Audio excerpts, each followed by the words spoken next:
How do you work on intimacy after betrayal, trauma, or having your man cheat on you? Everybody is at different stages in this, so I'm going to try and cover this in 10 minutes, but I'm really glad you asked this question because, man, this was definitely a journey for me over the last 3 years, and I wish I knew then what I knew now.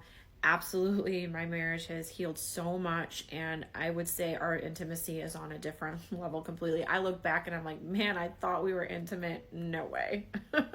So before I go into all of this, trust is going to have to be rebuilt, number one. So if you haven't watched my videos on setting boundaries, please go and listen to those, because boundaries and setting up areas where he can rebuild trust is going to be so key in you even wanting to go down this path of rebuilding intimacy.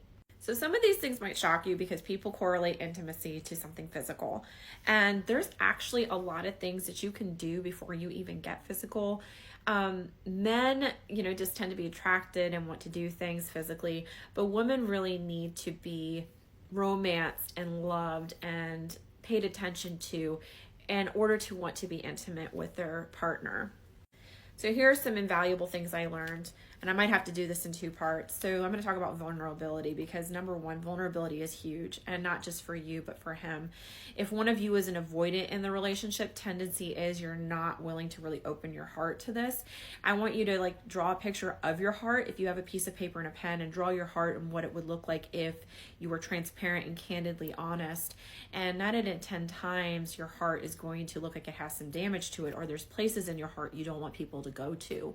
So when you are vulnerable with your spouse, you are sharing each other's hearts, your hearts are becoming one, and he needs a safe place to share his heart with. A lot of times affairs start because a woman comes into their lives and is like, oh my gosh, tell me what's going on. I'm so sorry that happened to you. They're creating a safe place for your man to open up to, and then things lead to either emotional or physical affairs. If you're a Christian, there's a verse in Proverbs that says the heart of her husband does safely trust in her. Never understood that.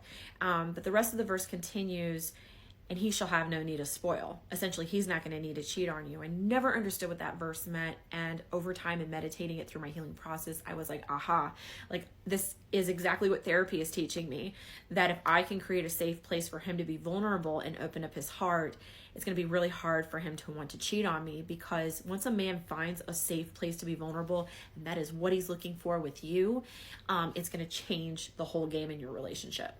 2 is going to be communication. So with communication, a lot of times we've been taught to either respond to things passively, which is we don't say anything at all, we lock up, we freeze. Maybe we're passive aggressive, really, we kind of scoff at things, but we don't actually address what's bothering us. You should just understand that this is something you should be doing. There's no communication really there. It's just snarky, and it's demeaning in a way because we're upset and we're reacting out of being upset. Or 2, we're just completely aggressive and cussing them out and putting them down and you're a lousy husband. You don't do shit around here for me. You don't give a F, you should just leave. I don't care what you do.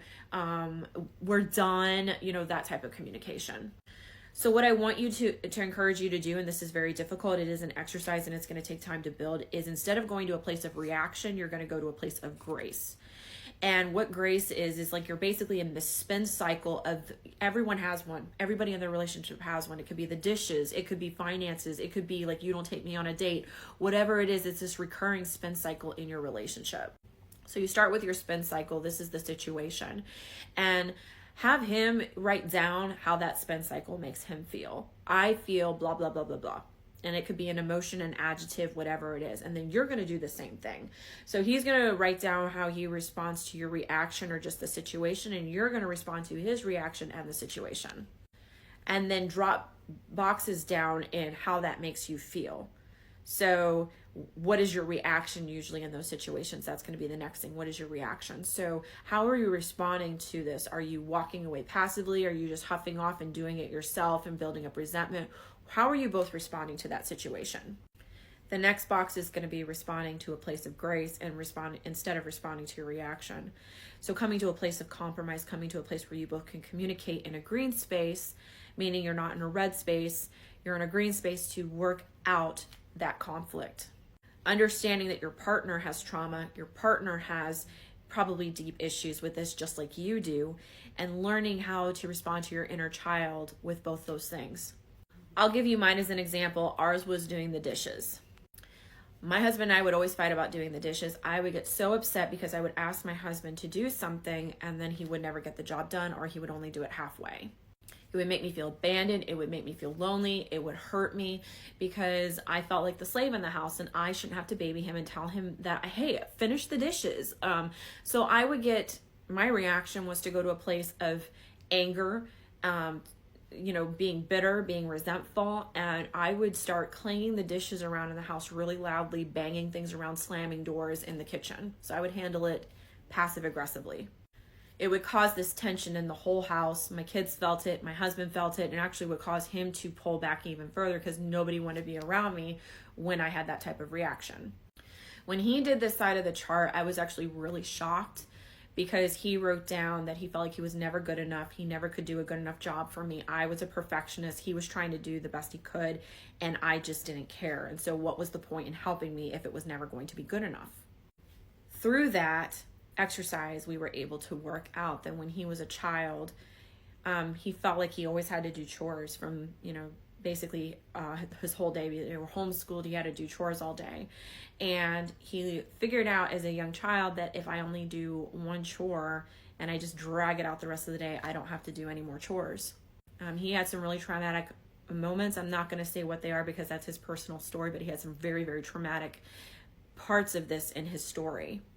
And those traumatizing stories made me realize, wow, I can see why he hasn't finished this chore. I can see why he's dragging his feet on it, because it would drag up this inner trauma with him.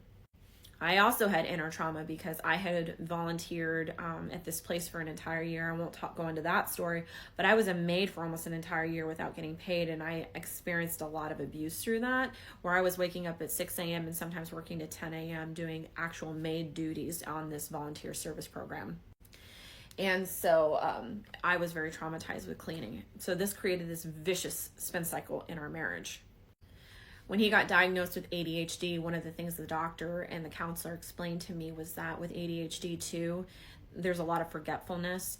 And could I have the grace that maybe he would never do that job to the extent of the perfectionism I wanted, because as a maid, I was trained on perfectionism. Like there wasn't a hair left in a room.